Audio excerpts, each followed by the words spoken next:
Le motif terroriste est confirmé pour l'attentat de Tel Aviv. Des responsables de l'Institut médico-légal ont effectué une première autopsie du corps de Youssef Abou Jaber, qui avait perpétré l'attaque à la voiture bélier ce vendredi soir. Les autorités avaient l'impression depuis le début qu'il s'agissait d'une attaque terroriste. Plus nous approfondissons l'enquête, plus nous nous apercevons que c'était une attaque avec un motif nationaliste. Le terroriste de 45 ans était un citoyen arabe israélien.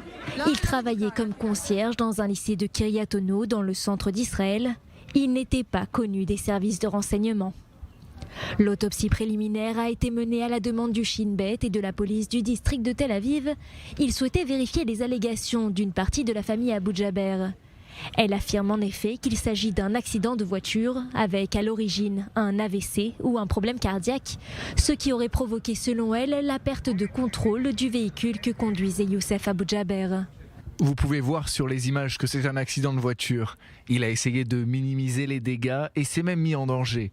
S'il avait eu l'intention de tuer, il aurait essayé de causer le plus de dégâts possible. Son véhicule s'est renversé après avoir foncé sur le groupe de touristes. Un policier et des inspecteurs qui se trouvaient à proximité des lieux ont alors ouvert le feu sur lui, le blessant mortellement.